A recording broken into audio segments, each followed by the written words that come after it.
Hello everyone, welcome back to my channel Jharkhand blogger Janvi. तो कैसे हो गाइस? आई जस्ट होप कि आप बहुत ही अच्छे होंगे।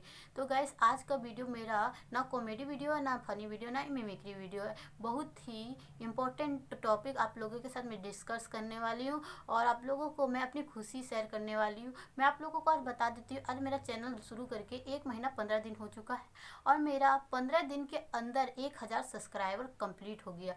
ये भी कैसे हुआ और किसने मेरी मदद की, मैं सब कुछ आपको बता। मैं आप लोगों को अपने बारे में कुछ स्टोरी बताने वाली हूँ। इसके साथ साथ आपको सारे क्वेश्चन का आंसर मिल जाएगा और आपको इसी स्टोरी में आपको पता भी चल जाएगा कि मैं कैसे 1000 सब्सक्राइबर कंप्लीट किए। तो गाइस, मैं शुरू करने जा रही हूँ। प्लीज़ मेरे वीडियो को पूरा आप देखिएगा, आपको अपने आप समझ में आ जाएगा कि मैंने यहाँ तक पहुँचने में इस 1.5 महीने के अंदर कितना मेहनत किया, क्या प्रॉब्लम थी, मेरे साथ क्या क्या प्रॉब्लम आई, मैं सब कुछ आपको बताऊंगी। तो प्लीज़ गाइस, आप वीडियो को पूरा देखना। और इनडायरेक्टली गाइस, मैं आज आपको अपनी लाइफ के बारे में कुछ बताऊंगी, लाइफ स्टोरी ही बता दूंगी। गाइस, मुझसे सबसे ज़्यादा पूछे जाने वाला सवाल ये है कि मैं झारखंड में कहाँ की हूँ, मैं झारखंड में कहाँ रहती हूँ, मेरा जन्म स्थल क्या है, वगैरह वगैरह। इस टाइप के बहुत सारे क्वेश्चन आते हैं। तो मैं आप लोगों को क्लियर कर देती हूँ कि मैं झारखंड की रहने वाली नहीं हूँ, मैं मुंबई की रहने वाली हूँ। मेरा जन्म स्थल मुंबई ही है। 2014 में कुछ ऐसे घटनाएं घटी थी हमारे घर में, तो हम लोग को झारखंड आना पड़ा। जैसे कि मैं आप लोगों को क्लियर कर देती हूँ कि 2014 में मेरे दादाजी का डेथ हो गया था। ये कैंसर पेशेंट थे, तो इनके कारण ही हमें यहाँ पे शिफ्ट होना पड़ा, क्योंकि दादी अकेले पड़ गई थी और हम लोग चारों पाँचों सब शिफ्ट हो गए यहाँ पर पापा यहीं पे रह गए, क्योंकि हम लोगों को कमा के खिलाने वाले सिर्फ एक थे, मेरे पापा। इनके बिना हमारा घर नहीं चलता, क्योंकि कमाने वाले एक थे, हम लोग खाने वाले 6 थे। तो पापा को यहीं पे रहना पड़ा और आज तक पापा यहीं पे रहते हैं मेरे। तो गाइस, मैं आप लोगों को ये भी बात बताना देती हूँ, ऐसे होने के कारण क्या हुआ कि हमें तो 2 जगह आदमी रहने से क्या होता है, खर्चा ज़्यादा होता है और आमदनी कम थी हमारी। तो 2 जगह हमारा परिवार बढ़ चुका था और फिर यहाँ पे आ गए हम लोग। तो यहाँ पे दिक्कतें बहुत ज़्यादा शुरू होने लगी, क्योंकि पापा की मतलब क्या बोलते, कमाई इतना नहीं थी कि हमारा पोषण ठीक से हो सके, हमारे घर अच्छे से चल सके।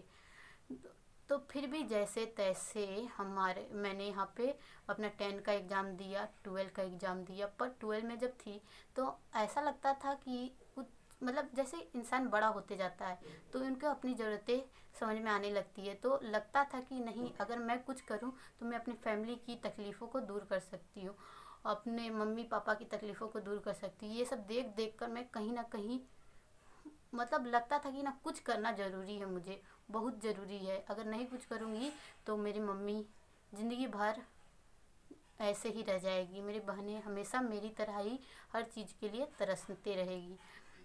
तो मैंने 12 का एग्ज़ाम दिया। 12 के एग्ज़ाम के बाद छुट्टी पड़ती है 3 महीने की। 3 महीने की छुट्टी में मैंने पार्लर का कोर्स किया, जिसमें कि फ्री कोर्स था। और इसमें दूसरे मतलब जो स्टूडेंट होते हैं उनको जॉब दिलाया जाता है, कोई भी नॉर्मल सा जॉब, जिससे कि पार्ट टाइम जॉब हो सके। तो मैंने 12 का एग्ज़ाम दिया और मुझे एक था कि मुझे काम करना है तो करना है, मैं अपने फैमिली प्रॉब्लम को दूर करना चाहती थी, पर ये मुमकिन नहीं था बिना काम किए। तो मैंने 12 का एग्ज़ाम दिया। इसके बाद मैंने पार्लर का कोर्स ज्वाइन किया। कोर्स 3 मंथ का था। 3 मंथ का कोर्स कंप्लीट करने के बाद उन्होंने मुझे एक जॉब रेफ़र की, फिजियोथेरेपी का। तो फिजियोथेरेपी का मैंने जॉब ज्वाइन तो कर लिया, 2 दिन 3 दिन काम भी किया, पर यहाँ के जो ऑनर थे उन्होंने मुझे रिजेक्ट कर दिया, क्योंकि मेरा उम्र बहुत ही कम था और मेरी फेस से भी इनको लगता था कि मैं ये काम नहीं कर पाऊँगी और बहुत ही हार्ड ड्यूटी थी। तो उसने यहाँ से निकाल दिया। इसके बाद फिर भी मैं सोचते रहती थी कि मुझे जॉब लगेगा, ढूंढती रहती थी कि कहीं ना कहीं मुझे एक छोटी सी जॉब मिल जाए। तो यहाँ पर ही एक नया शोरूम खुला था। मैं आप लोगों को इस शोरूम का नाम बताऊंगी तो आप लोग तुरंत ही जान जाओगे, पर मैं आप लोगों को इस शोरूम का नाम नहीं बताऊंगी, बहुत ही नामी शोरूम है। तो मैं यहाँ पे गई इंटरव्यू के लिए। मैंने इसी दिन बीए का फॉर्म भी जमा किया था और इसी दिन मैं इंटरव्यू के लिए भी गई। मैं यहाँ पे इंटरव्यू के लिए गई। इन्होंने मुझे पूछा कि आप 18 साल की हो चुकी हो? तो मैंने झूठ तो बोल दिया कि हाँ मैं 18 साल की हो चुकी हूँ, पर मैं इस टाइम 18 साल की नहीं थी। तो उसने पूछा कि आपने कहीं जॉब किया है? हाँ, यहाँ तक तो, यहाँ घर से स्कूल तक पैदल तो आज तक गए नहीं, तो जॉब की तो बात ही दूर है। पर इन्होंने बोला कि आप किधर जॉब किए हो, तो मैंने साफ से मना कर दिया कि नहीं, मैंने जॉब नहीं किया है कहीं। तो उसने, मेरे जो ऑनर थे, मतलब मेरे बॉस, जो आज भी मेरे बॉस ही हैं, उन्होंने पूछा कि अगर आप किधर भी जॉब नहीं किए हो तो आपको मैं सिखाऊंगा और पैसा भी मैं दूंगा, ऐसा कहीं आपने सुना है? पहले आप सीखिए, पैसा आप मुझे दीजिए। बोले ऐसा नहीं हो सकता है सर, मैं आपके साथ जॉब करने आ रही हूँ, तो आप मुझे बताइए, सिखाइए, तभी मैं कुछ कर पाऊँगी ना। तो उन्होंने बोला ठीक है, मैं आपको जॉब पे रखता हूँ, पर मैं आपको सैलरी सिर्फ 3,000 रुपये दे सकता हूँ, मंथली 3,000। इतने बड़े शोरूम में 3,000 सैलरी, बहुत ही बड़ा शोरूम था, और सिर्फ सैलरी थी 3,000। पर मुझे इतना ज्ञान नहीं था, फिर भी मुझे 3,000 30,000 के बराबर लगने लगा था। 3,000 मतलब मुझे लगता था कि अब मेरे घर की सारी प्रॉब्लम दूर हो जाएंगी, सारे सब कुछ मैं कर लूँगी, घर प्लस्तर करवा लूँगी, मम्मी के लिए ये खरीद दूँगी, पापा के लिए ये खरीद दूँगी, बहन के लिए ये खरीद दूँगी। मैंने हाँ कर दिया, मैंने हाँ कर दिया। इसके बाद मैंने 15 दिन ही, मतलब 20 से मैंने काम ज्वाइन किया था। तो मैंने 15 दिन के बाद मुझे सैलरी मिली 1,500 रुपये। और इस टाइम दुर्गा पूजा था, मतलब यहाँ पे झारखंड में बहुत ही धूमधाम से दुर्गा पूजा मनाया जाता। तो मेरी जब पहली सैलरी मेरे हाथ में आई थी ना, तो मैं इतनी खुश, इतनी खुश मैं आप लोगों को बता नहीं सकती, इतनी खुश थी। मतलब मुझे दुनिया की सबसे बड़ी खुशी इस दिन मिली थी। सब दुर्गा माँ को साड़ी चढ़ाते हैं, सब कुछ करते हैं दुर्गा माँ के लिए, पर मेरे लिए मेरी माँ ही मेरे लिए सबसे बड़ी थी। इस दिन मैंने अपनी माँ के लिए सबसे पहले साड़ी खरीदी, और पहली सैलरी से बहुत ज़ोर ज़ोर से, इस दिन बारिश भी हो रहा था, और मैंने भीगते भीगते जाकर साड़ी खरीदी, मम्मी को ला के दिया। आप बिलीव नहीं करोगे, मैं जॉब करती थी तब मैं सुबह 6 बजे उठती थी। 6 साढ़े 7 बजे का मेरा ट्यूशन रहता था, 7 बजे का, तो मैं 7 साढ़े 6 बजे उठती थी, नहाती थी, धोती थी, 7 बजे ट्यूशन के लिए निकल जाती थी। 7 से 9 बजे तक मेरा ट्यूशन रहता था। इसके बाद 9-10 बजे मेरा जॉब का टाइम था, पर 1 घंटा बीच में मुझे मिलता था। पर घर जाते जाते, मतलब जॉब से जितना दूर घर था, आधा 1 घंटा लग जाता था घर पैदल जाने में। तो मैं 1 घंटा स्टेशन में इंतज़ार करती थी, मोबाइल चलाते रहती थी या फिर अपना होमवर्क वगैरह करते रहती थी 1 घंटे में। यही 1 घंटा मेरा स्टेशन घर रहता था। इसके बाद 8 बजे रात में मुझे छुट्टी मिलती थी। 8 बजे रात में मुझे छुट्टी मिलती थी, तो मैं घर आती थी, खाना वाना खाती थी, तो 10 बज जाते थे। मम्मी से बात करने तक का टाइम नहीं था, टाइम नहीं रहता था। फिर भी मैं कोशिश करती थी कि मैं सबको खुश रखूं, और मैं ऐसे जगह जॉब करती थी कि यहाँ के जितने लोग थे मुझे बहुत ही सपोर्ट करते थे, बहुत ही प्यार करते थे, क्योंकि यहाँ पे एक लड़की सिर्फ मैं थी, बाकी सब लड़के और अंकल थे जो मुझे मतलब सपोर्ट करते थे। तो मुझे सिर्फ यहाँ पे काउंटर पे बैठना रहता था, और कुछ नहीं, सिर्फ बिलिंग करने का काम था मुझे। तो यहाँ पे मैं बैठी रहती थी, और जब बॉस मेरे नहीं रहते थे, यहाँ के मैनेजर रहते थे यहाँ पे, तो मैं यहाँ पे मैथ बुक खोलकर दिन भर मैथ बनाती थी, या फिर यूट्यूब देखती थी।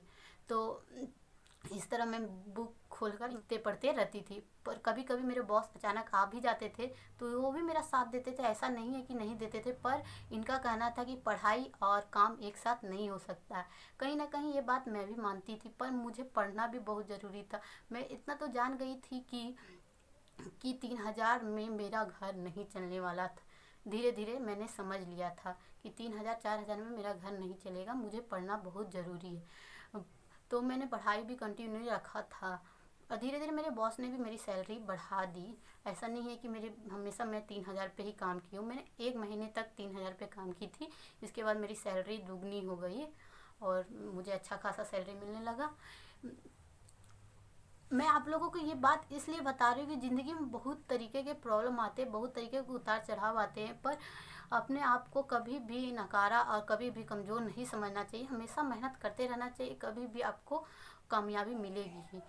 और इसी टाइम बीच में हम यूट्यूब देखा करते थे, और मेरे साथ 2-3 लड़के थे, उनको भी मैं यूट्यूब में क्या देखती थी आपको पता है, कि कैसे घर बैठे पैसा कमाए, क्योंकि मुझे पढ़ना भी था और घर बैठे पैसा भी कमाना था, पर ये संभव था नहीं। फिर भी मैं देखती रहती थी, मोबाइल में देखती रहती थी यूट्यूब। और यूट्यूब में सबसे ज़्यादा यही बताएगा कि यूट्यूब पे चैनल बनाइए और पैसे कमाइए, यूट्यूब पे चैनल बनाइए, पैसे कमाइए। तो इस टाइप के मैं बहुत सारे वीडियो देख चुकी थी।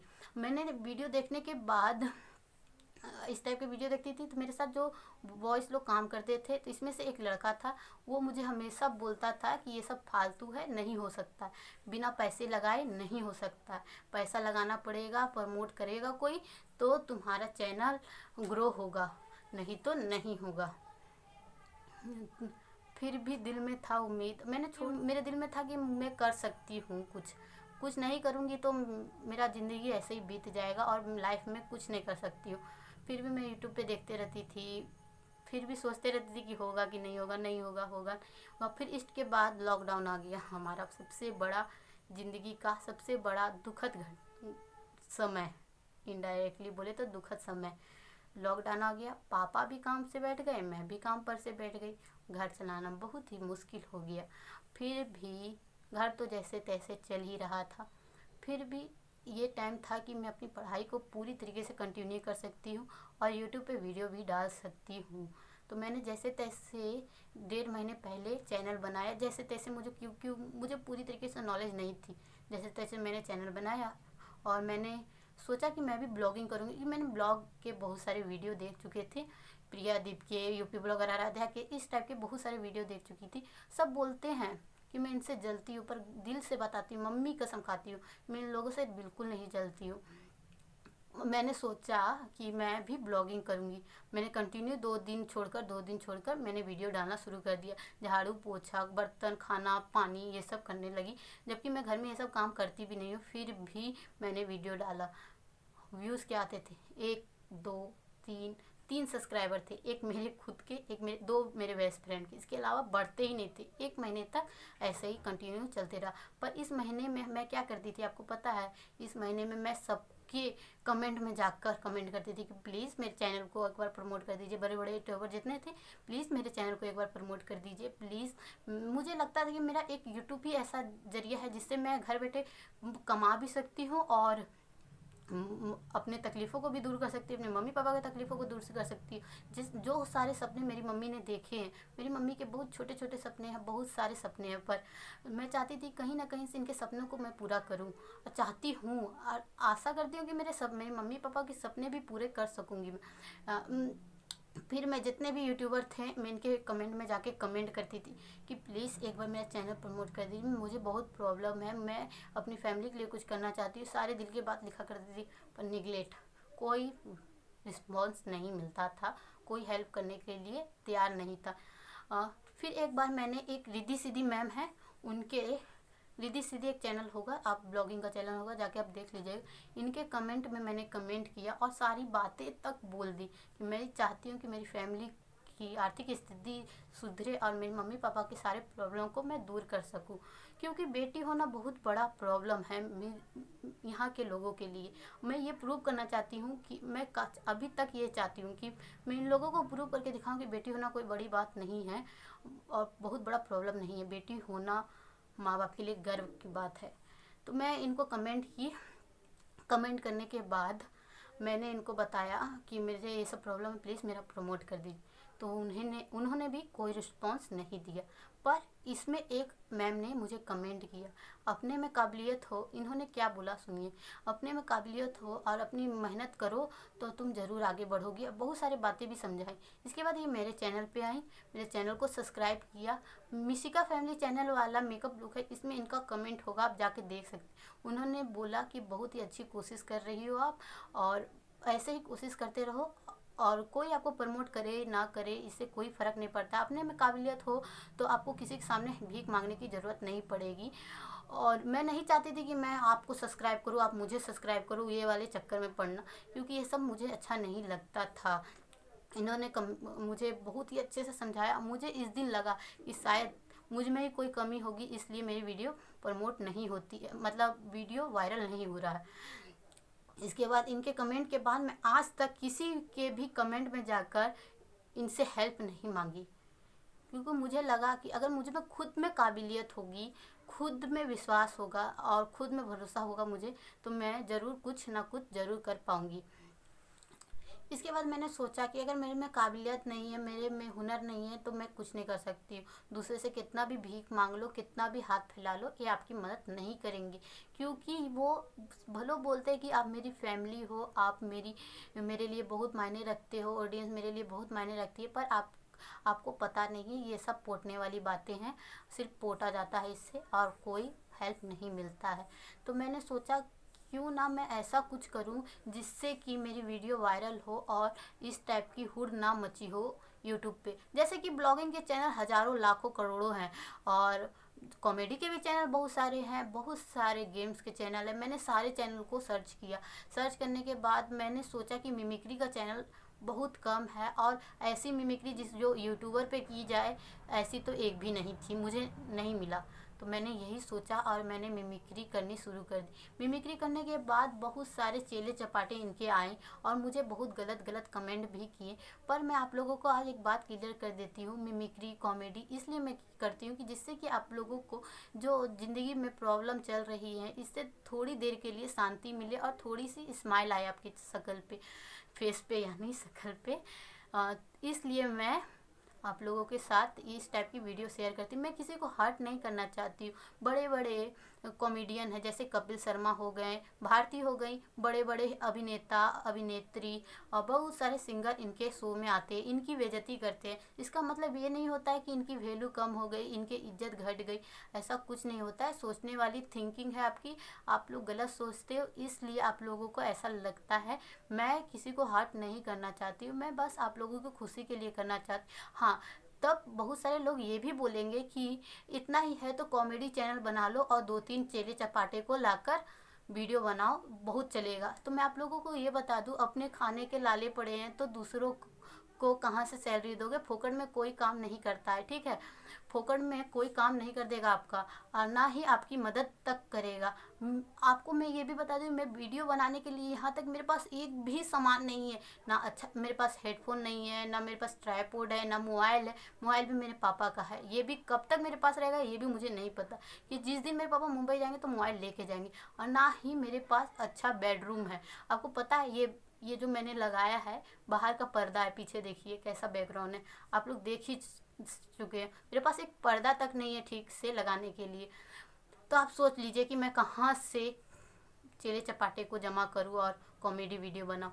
हाँ, कंडीशन ठीक होंगे, सुधरेंगे तो मैं ज़रूर इस टाइप की वीडियो छोड़कर कॉमेडी वीडियो पे फोकस करूँगी। मैं चाहती हूँ ना कि गाइस आप लोग मेरा साथ दीजिए, बस और कुछ नहीं चाहती हूँ। आप लोग मेरा साथ दीजिए, मुझे पे भरोसा दिखाइए, मैं आप लोगों पे भरोसा करती हूँ।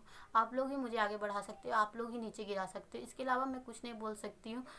जितना भी है, जो भी है, जैसी भी हूँ मैं ऐसी ही हूँ। मेरे पास एक लाइट भी नहीं, मैं बहुत जुगाड़ करती हूँ तो मैं जाके वीडियो बनाती हूँ। आपको बिलीव नहीं हो रहा है, ये देखिए, रुकिए, ये देखिए मैं आप लोगों को दिखाती हूँ मैं कैसे किस तरह से 2 बल्ब जलाई हूँ।